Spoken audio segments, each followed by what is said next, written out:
Hey, cycling friends, James with Team Finish Strong.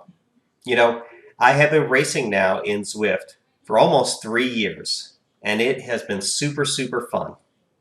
I've learned a lot of things in that time, and one of the things that I've learned is that it's not all just about dropping watt bombs. There are some tactics that you can use to better your results in Zwift. And in this video, I'm going to cover some of the tips that I have learned along the way. Number one, having a good starting position. Nobody wants to start a race at a disadvantage, and Zwift races are certainly no exception. Zwift races start hard and fast, and having good starting position is key. How do you do it?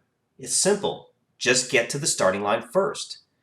If you get to the starting line about 15 minutes prior to the start of your event, you'll be at the front of the peloton when the race starts. It's simple, and your legs will thank you for it. Number two, positioning yourself for the break. In Zwift races, especially with strong pelotons, breaks happen and they happen quick. Here, we're coming to the top of a climb and immediately the group starts stringing out. This is bad news. Look at here. For a rider, this is almost an insurmountable distance to get back to the front of the race at this point. So let's rewind. Okay, what could we have done differently? Well, here, as we're coming to the top, it's imperative to position yourself near the front of the race. And here's why this is so important. Let's let this scenario play out and see what happens. All right, so here we go. We realize that the group is stringing out and it's not looking good. So everybody realizes this and scrambles to try to close ranks. So what does that mean for the person in the back? Well, it means you've got to push a lot more watts than the folks in front of you in order to catch back up. In this case, the rubber band has been stretched to its limit, and now it's about to break. This is not good. So we can try to scramble. We can try to follow some folks up. We can try to push as hard as we can. The problem is we are so far back that it's just not going to be realistically possible at this point. You can see things starting to fracture. People are starting to fragment into their own little groups, and by the time I'm able to recognize that the group in front of me has separated from the front of the race, it's too late. I try to make a futile effort here. I think I pushed maybe 700 watts for a second to see if I could close the gap. It looks tantalizingly reachable, but at 32 miles an hour, I just don't have the watts to do it. And all I can do at this point is just watch him ride off. And that has happened to me so many times in Zwift races. And I know it's probably happened to many of you too. So my advice is stay near the front, and while you're in the peloton, look for those signs of movement that suggest the group is about to start stringing out.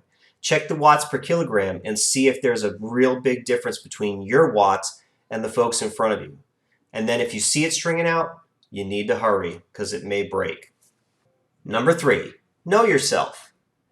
I know this sounds ridiculously simple, but it is true.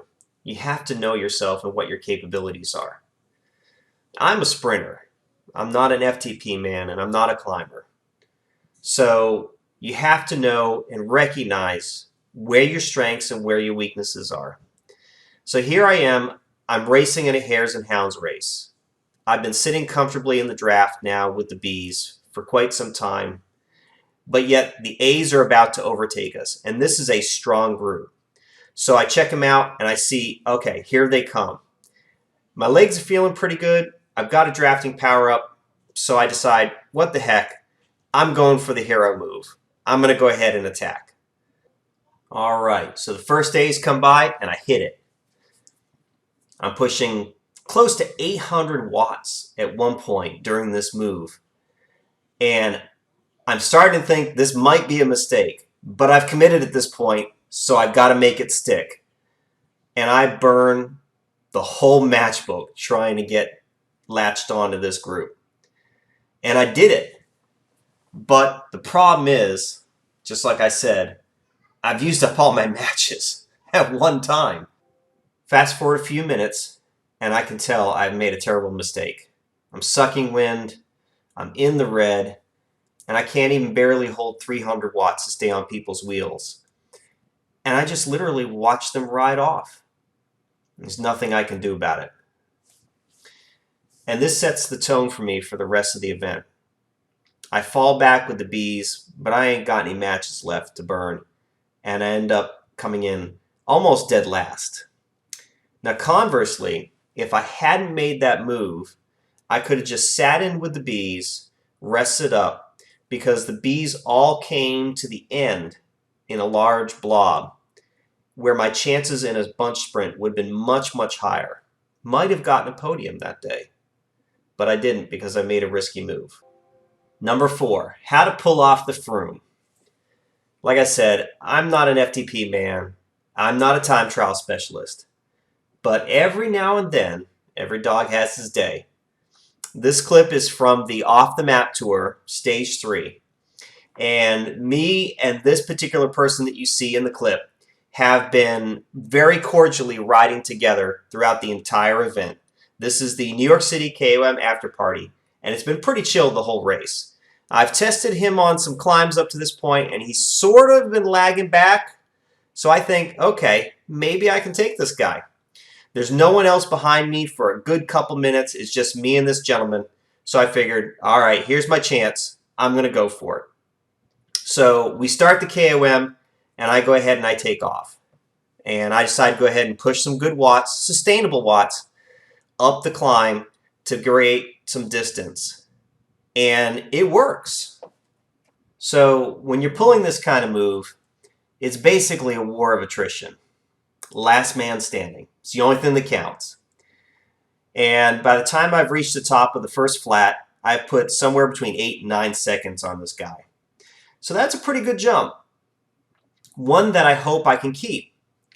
Now, the way I played my cards on this particular day was I pushed hard on the climbs and I went easy on the flats. Now, this gentleman chose a different strategy. He took it a little bit easier on the first climb and lost some ground to me and was hoping he could make it up on the flats. Well, I noticed this and I jump and increase my power to just a little bit under his. Why? Because I wanted him to chase the carrot, so to speak, but I wanted him to burn so much energy doing it that it was going to cost him in the long run. See, as long as I maintained a pace just a little bit lower than his, this has the net effect of helping me to stay fresher than he is, which is going to help me out on the final climbs. It also means that he's going to be burning watts less efficiently than me because we're traveling at 25, 26 miles an hour, and the faster you go, the less efficient your power is. So you see here, I'm knocking it out up this second rise, trying to get over this, trying to maintain my momentum. And let's see what happens farther down in the race. We're now approaching the final climbs, and as you can see, my competitor has burned off about half of my lead by this point. I've been allowing him to take back some of that lead so that I can save as much energy as possible for the final push. And he even gets as close as 1 second here behind me. I mean, I can almost feel him breathing on my tail. If you look at the map overhead, you can see he is right behind me at this point. And I was genuinely worried that I was going to lose this race at the very end. But here's the key difference, folks. While I have been saving my matches, waiting for the right times to use them here on the climbs, my competitor is burning his consistently. So as we start battling it up this KOM, I'm trying to push as hard as I can on the steep sections, doing as much as 5, 6 watts a kilogram. And he is really trying to stick on my tail. He's still a second behind me, almost able to match watt for watt.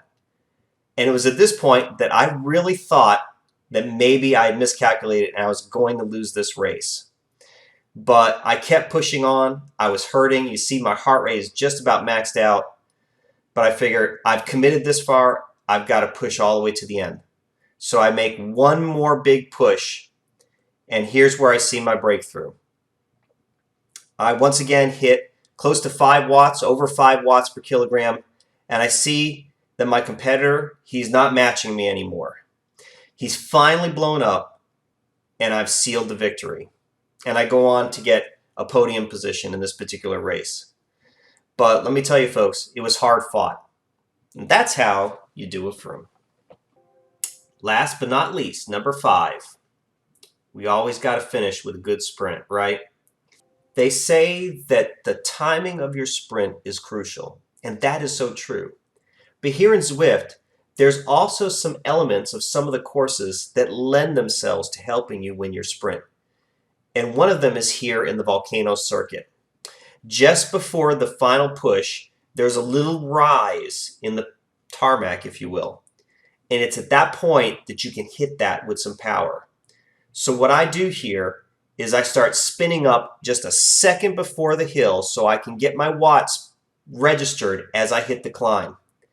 And at that point, I've got a gap because I've caught my competitors off guard. At that point, it's game over as long as you can keep the power up. In this particular case, it's a little bit of a long sprint, but it's certainly doable for most sprinters. And if you get that little bit of a jump, usually you've got it. So friends, I hope you've enjoyed the video. If you have, be sure to comment or like the video. I've got so many more tips I'd like to share, but let's face it, editing videos are hard. They're a lot of work. So let me know if you liked it. Until our next race, take care and finish strong.